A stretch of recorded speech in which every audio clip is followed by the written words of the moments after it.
Viešpats su jumis iš Šventosios Evangelijos pagal Luką.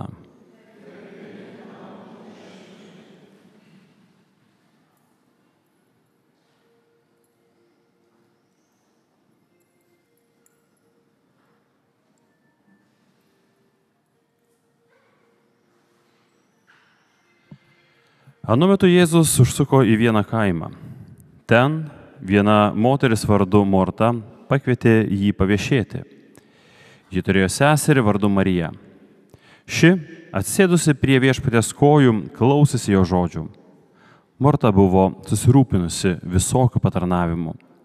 Jis stabtelėjo ir pasiskundė: Viešpatie, tau nerūpi, kad sesuo palieka mane vieną patarnauti. Sakyk, kad ji man padėtų. Tačiau viešpats atsakė: Morta, Morta, tu rūpinies ir sielojasi daugeliu dalykų, o reikia tik vieno. Marija išsirinko geriausią dalį, kuri nebus iš jos atimta. Tai viešpaties žodis.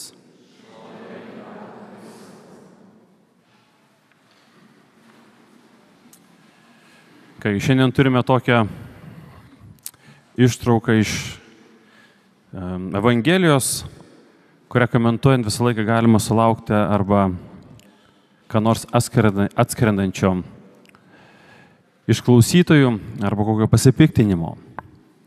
Nes jeigu uždėsi akcentą ant maldos, va, čia yra svarbiausias dalykas, tai tie, kurie tarnauja įvairiais dalykais, bažnyčia sakys, tai tada, kaip sakant, pats kunigė ir daryk viską. Jeigu uždėsi akcentą, atrodo, ant tų, kurie vadaro ir tarnauja, tai tada pas mus galima būtų sakyti, tai kunigė pats tu naktimis ir adoruok čia tada. Jeigu tai jau yra tas svarbiau, tai čia visa kitas. Ir problema yra kame? Ar tame, kas yra svarbiau, ar vis dėlto Evangelija kalba ne visai apie tuos dalykus? Nebando priešpastatyti. Mes, žmonės, mėgstame priešpastatyti, mes mėgstame supriešinti, mes mėgstame, vieną iškelti kito atžvilgių.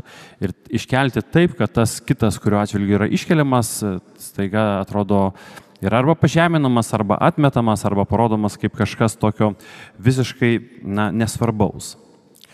Kalbant apie vietą, kurie visą tai vyksta, Betanija, kur yra įsikūrusi netoli nuo Jeruzalės, vieta, galima manyti, Jėzui turėtų būti gerai pažįstama. Netgi Evangelijos šitoje vietoje taip labai atrodo abstrakčiai yra rašoma. Betanijoje moteris vardu, Morta pasikvietė. Tačiau kitoje vietoje, apie ką galėsime šiek tiek vėliau kalbėti, kai atsiunčia jam žinią apie Lozorių, tai sako, tas, kurį tu myli, miršta. Tai mylėti mes suprantame galime tik tai tuos, kuriuos pažįstame. Vadinasi, ir Lozorius, ir Marija, ir Morta turėjo būti Jėzui pažįstami. Gali būti, kad netgi pažįstami nuo vaikystės. Gali būti, kad kai Jėzus keliavo su Marija ir Juozapu į Jeruzalę, būtent tenai pas juos apsistodavo. Darant kasinėjimus, būtent Betanijoje buvo rasta nemažai palaidimo vietų, kurių užrašai buvo galijietiški vardai. Tai rodo, kad tai vieta buvo mėgstama piligrimų. Tik tai, kad ne visi, kaip sakant, sugrįždavo atgal. Taigi, kalbama apie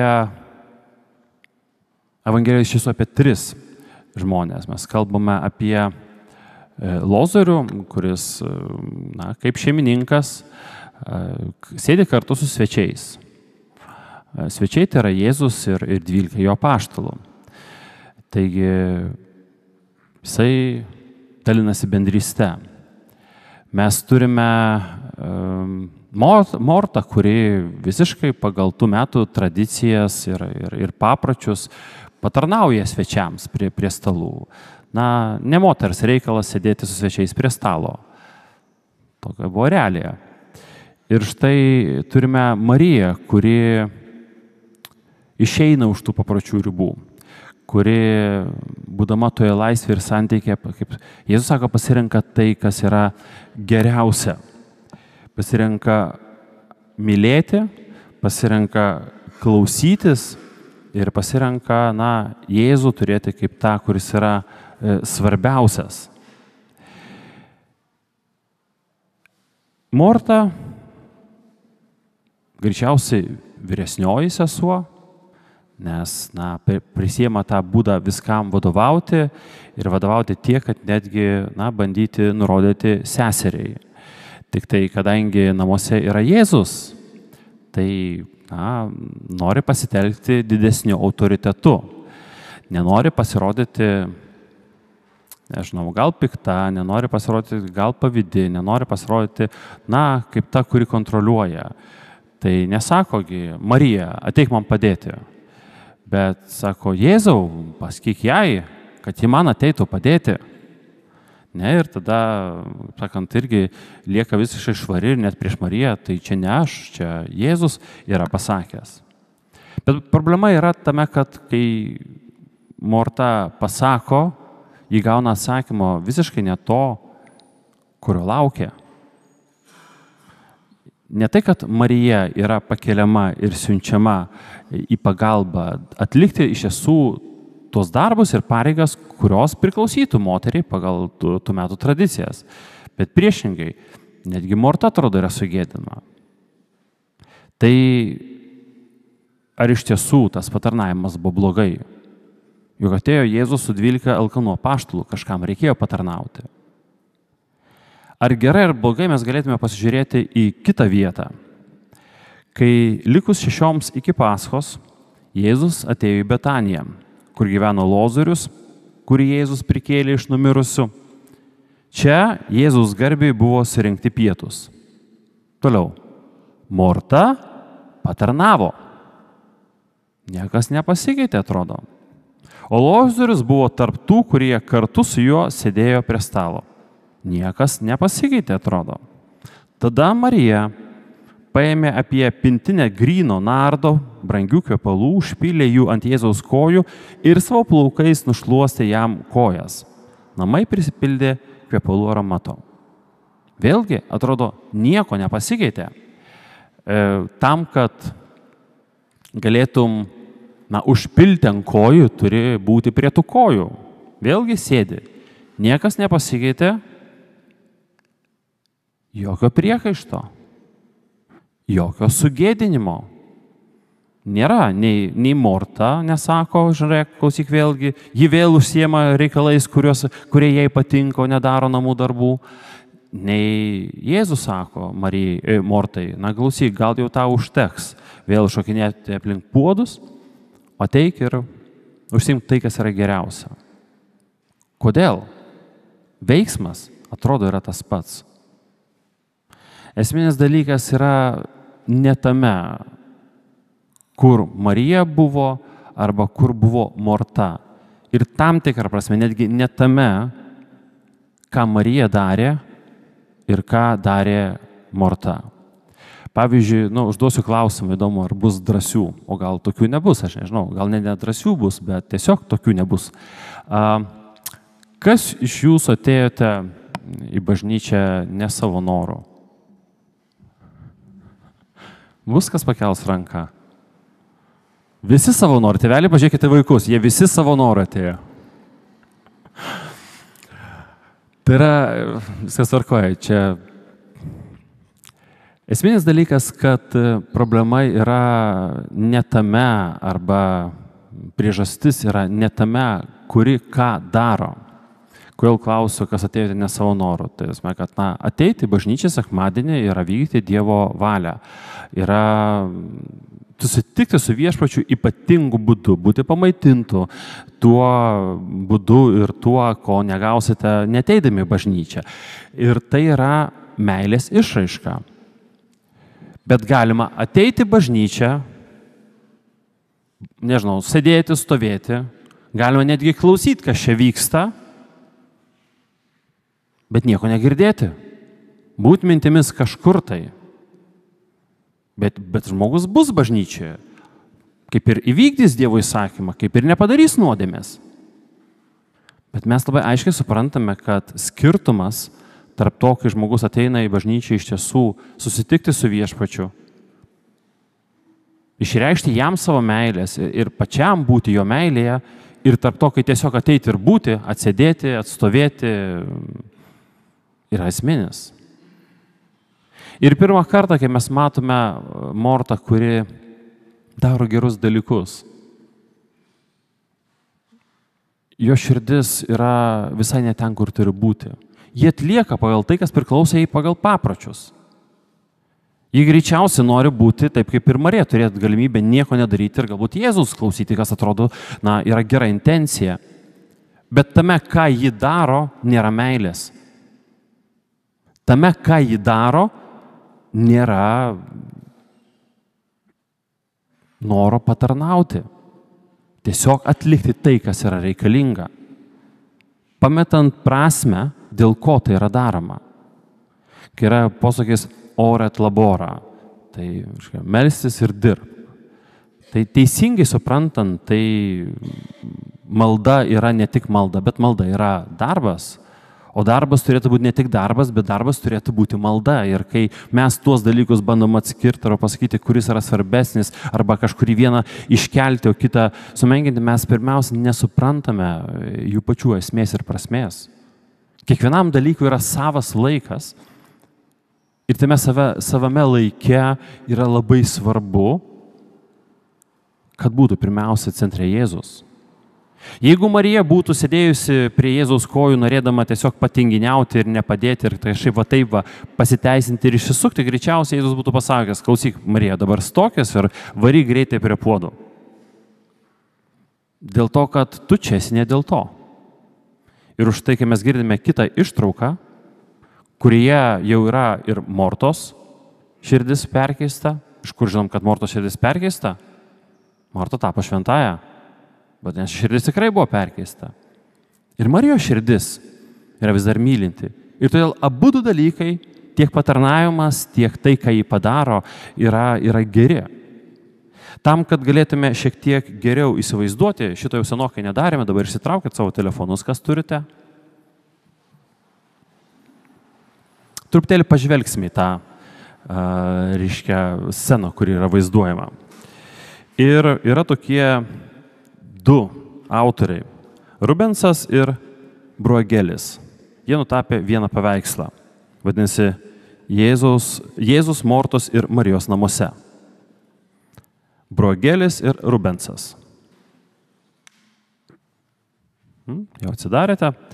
Taigi šie autoriai yra 17 amžiaus, vieni garsiausių Belgijos, Antverpeno miesto tapytojai,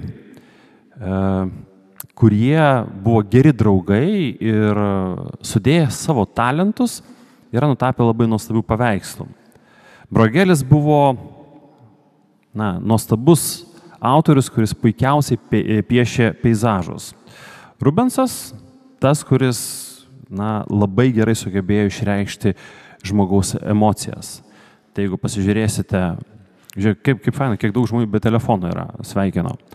Jeigu pasižiūrėsite akiliau, paveikslą galite matyti ne tik asmenis, tai yra ne tik Jėzų, Mortą ir Mariją, bet taip pat galite matyti ir nuostabų peizažą.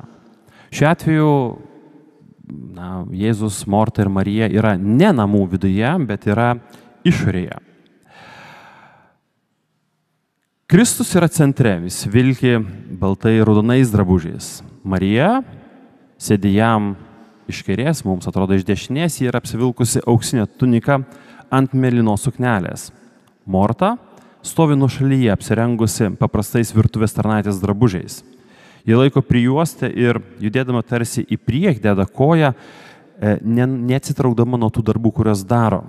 Ir tuo pačiu iš šios išraiškos, matosi, reikalauja, kad Marija ateitų jai į pagalbą.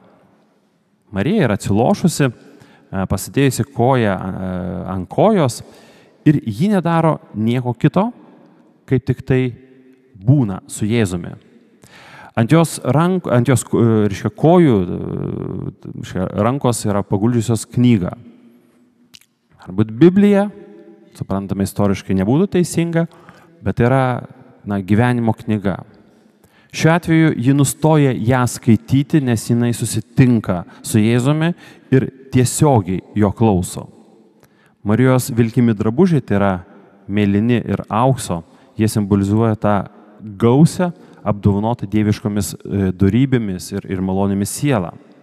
Mortos drabužiai simbolizuoja tą tokį paprastą, niekuo neišsiskiriančią ir, galima sakyti, gyvenimo prasmės dar nesuradusią sielą. Taigi, Rubensas meistriškai perteikė Mortos išsiblaškimą. Jėzus yra viduryje ir nurodo, kad Marija užima geresnę vietą, kad ji tai padarys ir jo siela nuo to spindės šlove. Pirmoje plane Bruegelis iškelia paslaptingų naminių gyvūnų grupę ir jie kontrastuoja su tais gyvūnais, kuriuos galite matyti už jų ten toliau besiganančius. Šalia Marijos yra beždžionė. Jis sėdi ant žemės, prirakinta prie kamulio su grandine. Atrodo, kad prie jos kojų sudėta vaisių krūvelė yra užmiršta, tarsi jai nerūpi. Ir beždžionė žiūri kažkur ten į tolius, tarsi svajodame apie tai, kas yra svarbiau arba apie tai, kas yra svarbiausia, tai yra svajoja apie laisvę. Keistai nuskambės, bet komentatoriai sako, šiame paveiksle Marija yra panaši į tą beždžionę. Kuo panaši? Tuo, kad sėdėdama šalia Jėzaus, šalia jos kojų taip pat yra sudėti vaisiai, tai yra žemiškos gerybės. Tačiau ji tarsi viską užmiršusi žvelgia į Jėzų, į tą, kuris yra jos gyvenimo centras, esmė, prasmė ir tas, kuris yra jos tikroji laisvė. Priekyje dar galite matyti sumedžiotus gyvūnus, tai yra paukščius, kurie turėtų būti paruošti, turėtų būti suvalgyti. Ir jie kontrastuoja su tais paukščiais, kuriuos galite matyti už jų nugarų, kurie laisvėje, jeigu galima būtų pasakyti, ganosi. Fone, beveik slaptingoje aplinkoje galima matyti besiganančius elnius. Šalia Kristaus yra vienintelis elnias su galingais ragais. Gražus elnias tarsi Kristaus atvaizdas iš giesmių giesmės knygos, kurioje sakoma, mano mylimojo balsas. Žiūrėk, jis ateina, atšuoliuoja kalnais, šuoliuoja per kalvas, mano mylimasis kaip gazelė arba kaip jaunas elniukas. Žiūrėk, ten jis stovi už mūsų sienos, žvelgia į lankus, žiūri pro pinučius. Giesmių giesmėje mylimasis arba mylimojo siela ieško Kristaus. Ir tam, kad surastų tą ieškantį, tą elnę, turi kilti kalną. Tam, kad mūsų sielos surastų tą elnę, tai yra Kristų, mums irgi reikia kilti į kalną, kuris turi Kalvarijos pavadinimą. Toliau yra miškelis ir tolumoje tarsi toks mistinis takelis, kuriuo irgi eina keli elniai ar stirnos. Ir vienas iš elnių ar iš stirnų yra sustojęs ir yra atsigręžęs atgal, tarsi klausdamas, o tu, ar seksi paskui? Ir jeigu žiūrėsime, seksi kur? Ne į mišką kažkur tai, o tolumoje iš tiesų yra koplyčia. Koplyčia atviromis durimis. Koplyčia, kurioje Dievas laukia. Koplyčia, kurią Dievas kviečia. Labai simboliškai galim būtų pasakyti kaip šventovė, ne? 24 valandas per parą yra atvira.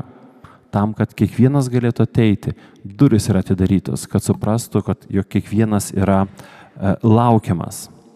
Taigi, Morta paveiksle kovoja su tuo sprendimu, ką daryti, kaip elgtis. Ji leidžia savo namų ruošos darbams atitraukti ją nuo Jėzaus. Tačiau net iš virtuvės langų arba pro virtuvės langus galima matyti, kad galima pamatyti visą tai, kas ten yra. Galim pamatyti tą karališką elnę, galima pamatyti tą kvietimą sekti kartu. Galima, kaip autoriai nori pasakyti, iš tiesų Jėzų galima surasti ir tarp puodų. Tik reikia tinkamai žiūrėti. Paveikslą, ką galima vėlgi matyti, iš tiesų Morta nėra viena. Virtuvėje yra žmogus, kuris irgi patarnauja, kuris ruošia maistą. Tai tam tikrą prasme atrodo, šiuo atveju Morta galėjo palikti ruošti ir atsisėsti kartu. Ką ruošia žmogus esantis virtuvėje? Greičiausiai povą. Labai didelė plunksna, kuri užstoja langą, užstoja tą vaizdą, kurį gali pamatyti žmogus. Tai tarsi tas įvaizdis gyvenimo rūpesčių, gyvenimo pasiekimų, norų ir visų kitų dalykų, kurie užstoja patį Kristų ir neleidžia suprasti, vardan ko visą tai mes darome. Ar Morta pažvelgs taip, kaip kviečia Jėzus? Ar tuos darbus, kuriuos daro, galės daryti taip, kad per juos irgi matytų Jėzų? Atsakymas labai paprastas. Prieš tai skaitytoje Evangelijos ištraukoje, antroje ištraukoje. Taip, Jėzus perkeičia jo širdį ir tai, ką jį daro, jį pradeda daryti iš meilės. Ir Dievas iš tiesų kviečia mums savo gyvenimą, mums savo darbus, į juos įnešti prasmę, į juos įnešti Jėzų, tam, kad ora et labora iš tiesų taptų kaip viena. Vienas į kitą perinantis ir vienas kito nenutraukiantis ir vienas kitą papildantis. Kad mes išmoktume gerbti ir laiką maldai, ir laiką darbui. Išmoktume gerbti ir tuos, kurie šiuo metu meldžiasi, ir tuos, kurie šiuo metu tarnauja. Nes visa, kas yra Kristuje, visa yra gera. Taigi, savaitės užduotis. Tie, kurie meldžiatės, supraskite, kad tai yra iš tiesų darbas dėl viešpaties. Ir kai dirbate, arba žvelgite į tuos, kurie dirba ir galbūt šiuo metu nesimeldžia, pabandykite žvelgti ir tikėtis arba melstis dėl to, kad tai, ką jie daro, iš tiesų darytų dėl Kristaus. Ir patys, ką bedarysite šią savaitę, pabandykite tenai centre turėti Kristų. Ir pamatysite, kaip iš tiesų malda taps gyvesnė. Nereikės daug laiko nuo darbų pereiti prie maldos, kadangi darbas bus malda, darbas arba malda veiksmu taps malda žodžiu ir širdimi. Amen.